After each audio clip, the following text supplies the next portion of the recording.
في يوم 26 يناير وبالتحديد ماتش الأهلي ضد نادي بيراميدز، الماتش اللي خلص بالتعادل الإيجابي 2-2 وحالة طرد للاعب أحمد توفيق في صفوف نادي بيراميدز. الحالة اللي أثارت جدل كبير أوي في الماتش، ومش كده وبس، لأ ده تم احتساب ضربة جزاء للنادي الأهلي في الدقيقة 85 ويضيعها اللاعب إمام عاشور في استحالة من الفرحة للاعيبة نادي بيراميدز. لو جينا نبص على إحصائيات الماتش هنتفاجئ إن لاعيبة نادي بيراميدز من نصيبهم 6 بطاقات صفراء وبطاقة واحدة حمراء ومفيش ولا بطاقة من نصيب لاعبي الأهلي، عشان نتفاجئ يوم 27 وهو تاني يوم الماتش ببيان لنادي بيراميدز بيلجأ فيه لاتحاد الكرة عشان أخطاء التحكيم المستمرة والمؤثرة على نتائج الماتشات. لو جينا نبص على الحالتين اللي حصلوا في الماتش، أول لقطة معانا وهي لقطة طرد اللاعب أحمد توفيق في الدقيقة 41. هنبص هنا هنلاقي كوع اللاعب أحمد توفيق في وجه اللاعب كريم الدبيس زي ما احنا شايفين في الصورة، وادي اللقطة من كادر تاني اليد مباشرة في الوجه يعني مأثرة على اللاعب، والتدخل بعيد أصلا عن الكورة واللاعب داخل بكوعه في وجه اللاعب كريم الدبيس. ناس كتير شافت إن الطرد قرار صعب أوي وقاسي أوي، وقالوا إن الكارت الأصفر كان أسلم حل، وكمان عشان توقيت الطرد كان صعب أوي، وكان في بداية المباراة كان في الدقيقة 41، يعني كان في البداية يعني نادي بيراميدز قعد شوط كامل وهو ناقص لعيب. نيجي لتاني حالة عندنا وهي احتساب ضربة جزاء للنادي الأهلي في الدقيقة 85 نتيجة اصطدام رأس اللاعب أحمد سامي في رأس اللاعب جراديشار. ناس كتير قالت إن الكورة لعبها الأول لاعب الأهلي وإن التدخل مأثرش عليه في حاجة وهو بيلعب الكورة، وناس تانية قالت إن الكورة ضربة جزاء صحيحة.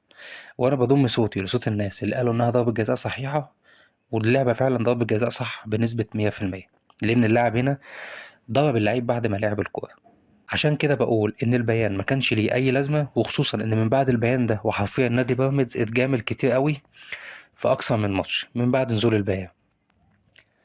على صعيد آخر بقى، نادي الزمالك بيخرج علينا يوم 28 يناير ببيان ضد لجنة التحكيم، وبيطلب فيه من اتحاد الكرة تعيين لجنة حكام أجانب.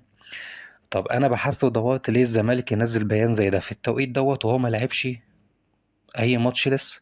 أتفاجئ إن نادي الزمالك يوم 23 يناير لعب ضد فيوتشر واتغلب 1-0.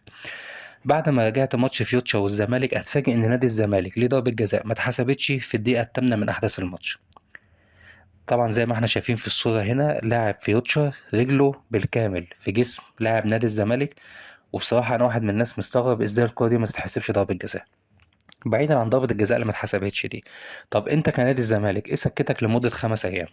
ليه البيان بتاعك ما نزلش بعد الماتش على طول؟ ليه استنيت لحد ماتش أهلي وبيراميدز ونزلت البيان؟ علامات استفهام كتير بصراحة.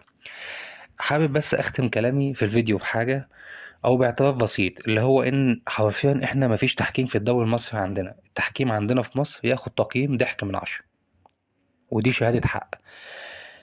أنا كده واحد من الناس خلصت الفيديو اللي كنت عايز أعمله النهاردة، بس بإذن الله عاوزكم تستنوني بعد نهاية ماتشات الدور الأول بالكامل بفيديو كامل وشرح تفصيلي لكل الحالات التحكيمية اللي تخص جميع ماتشات النادي الأهلي ونادي الزمالك ونادي بيراميدز، عشان نعرف مين النادي الأكثر استفادة من التحكيم. هجيب كل الحالات بالصور، وإن شاء الله اللهم إني قدرت أجيبها بالفيديوهات هجيبها كمان بالفيديوهات، وهنراجعها كلنا مع بعض وهنحسب كل نادي استفاد بإيه وما استفادش بإيه، وفي النهاية نعرف مين أكثر نادي استفاد بالتحكيم في الدور الأول. وفي النهاية ما تنساش لو عجبك الفيديو تعمل لايك للفيديو واشتراك في القناة وتفعل زر الجرس عشان يوصلك كل جديد. في أمان الله.